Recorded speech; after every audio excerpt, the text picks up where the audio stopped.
आखिर सासू माँ से झूठ बोला ही क्यों? माँ जी, मम्मी का फोन आया था कि उनकी थोड़ी तबीयत खराब है, क्या थोड़ी देर के लिए उनसे मिलने के लिए चली जाऊं?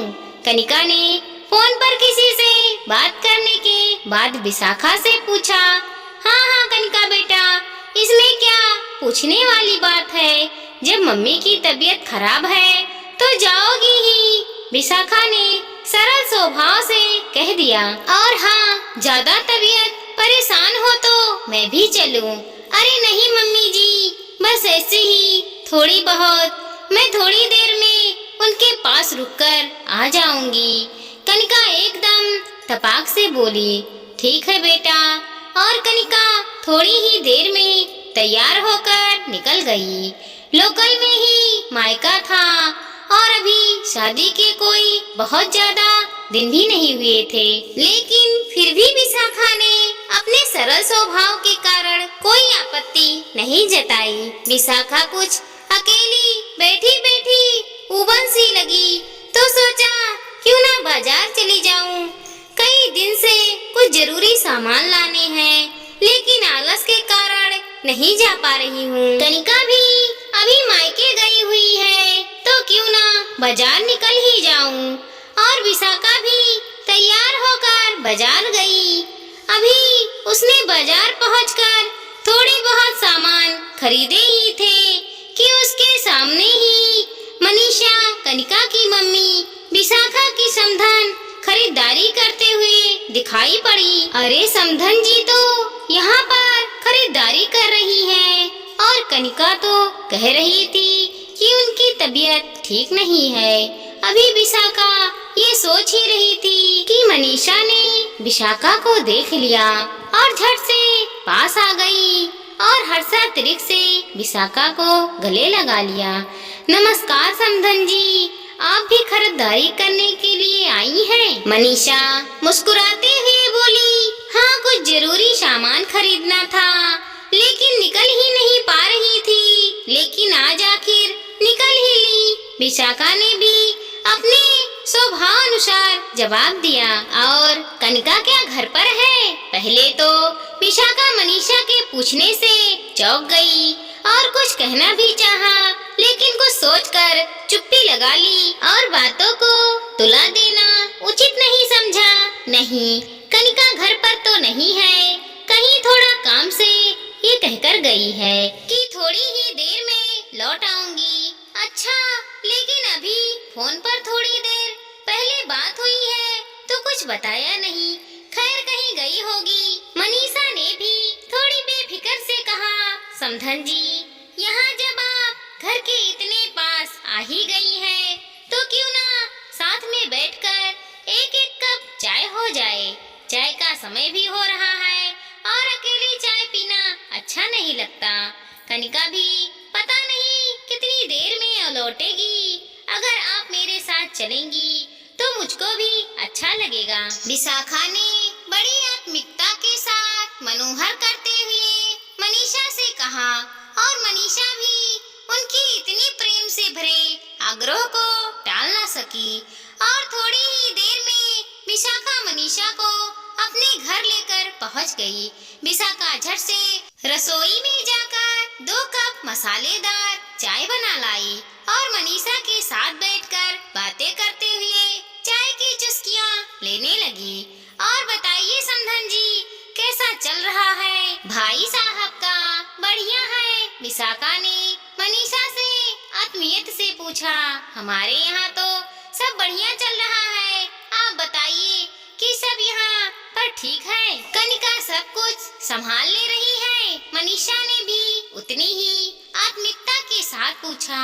हाँ हाँ, सब कुछ बहुत अच्छा है और कनिका ने तो कुछ ही दिनों में हम लोगों के दिलों को जीत लिया है।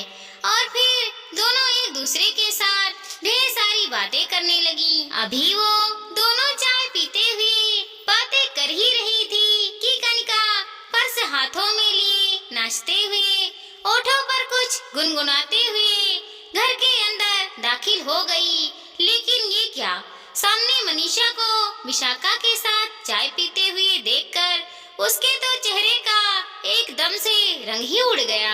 हे भगवान, मम्मी, और इस समय घर पर मेरा तो झूठ पकड़ लिया गया। अब तो मेरी पक्की शामत आ ही जाएगी। जरूर मम्मी जी ने सब कुछ मम्मी को बता ही दिया होगा। अब तो बेटा कनिका, तुम्हारी बिल्कुल भी खैर नहीं। तू तो गई काम से। मम्मी जी भी डांटेंगी और मम्मी भी, क्योंकि उसकी मम्मी तो उसकी सासू माँ के सरल स्वभाव की बहुत ज्यादा केयर करती है। मम्मी नमस्ते, आप कब आई? मुझको एक बार फोन तो कर लिया होता। खैर कनिका ने मनीषा से नमस्ते किया और औपचारिकतावश पूछ ही लिया। बस कनिका बेटा, बाजार आई थी तो वहाँ पर तुम्हारी मम्मी जी मिल गई। वो भी खरीदारी करने के लिए गई थी और मैं भी आज बाजार आई थी और तुम्हारी मम्मी जी बड़े प्यार से हमको चाय पर बुला लाई और मैं उनके आग्रह को बिल्कुल भी टाल ना सकी। लेकिन तुम कहाँ गई थी? मनीषा ने अपनी बात कहते कहते अपने प्रश्न भी कह डाले। बस मम्मी जी, ऐसे ही। कनिका ने कनखियों से विशाखा की ओर चार नजर से देखते हुए कहा। लेकिन विशाखा तो एकदम शांत नजर आ रही थी। जरूर ये मम्मी जी के चेहरे पर आने वाली तूफान की शांति है। खैर थोड़ी देर बाद मनीषा तो चली गई, लेकिन कनिका मन ही मन बहुत डर रही थी कि अब उसकी डांट पड़ी और तब पड़ी। लेकिन अपने सरल स्वभाव के अनुसार ही विशाखा ने कनिका से बड़े शांति स्वर में पूछा, कनिका बेटा, अब ये बताओ कि तुम कहाँ गई थी और तुमने हमसे झूठ क्यों बोला?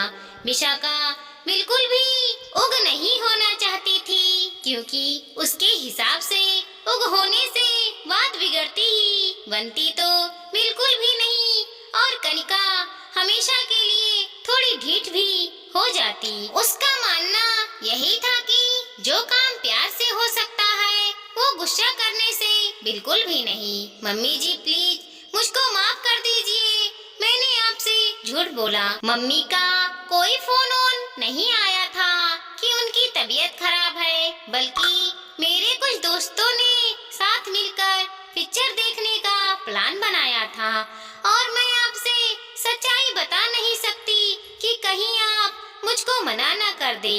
बस इसीलिए मम्मी की तबीयत खराब होने का बहाना बनाकर आपसे झूठ बोला। प्लीज मम्मी जी मुझको माफ कर दीजिए, आगे से ऐसी कोई भी गलती नहीं होगी।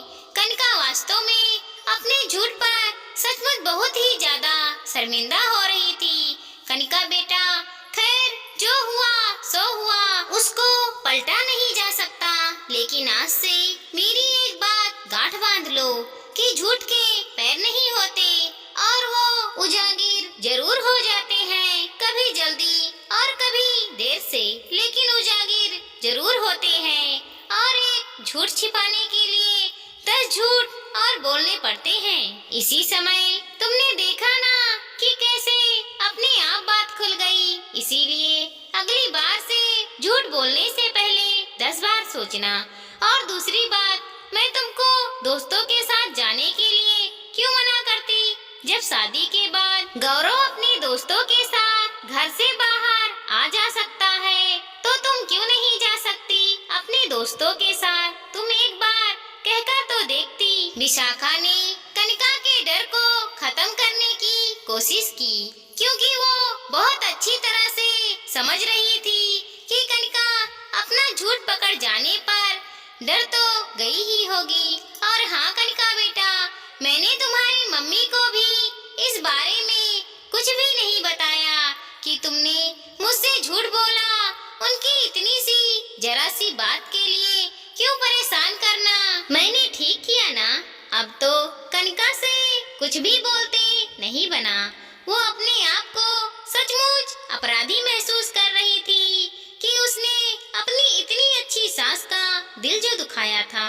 मम्मी जी, मम्मी सही कहती है कि आप सचमुच बहुत अच्छी हैं और आज से मेरा वादा है कि मैं आपसे कभी भी झूठ नहीं बोलूंगी। इतना कहकर कनिका विशाखा के गले से लग लग गई। मेरा अच्छा बच्चा। और हाँ, आज की ये बात सिर्फ यहीं तक, इसी कमरे तक रहनी चाहिए, क्योंकि बाहर बात पहुँचने पर बात का बतंगड़ ही बनता है और कुछ भी नहीं। विशाखा की इस बात ने फिर से एक बार कनिका के दिल में जगह बना ली और वो इतनी समझदार और प्यारी सासू माँ देने के लिए मन ही मन भगवान को दिल से बहुत धन्यवाद देने लगी। दोस्तों, हमारी ये छोटी सी कहानी आपको कैसी लगी कमेंट करके जरूर बताइएगा। साथ ही साथ हमारे चैनल को सब्सक्राइब कीजिएगा, लाइक कीजिएगा और शेयर कीजिएगा। मिलते हैं अगले वीडियो के साथ, तब तक के लिए धन्यवाद दोस्तों।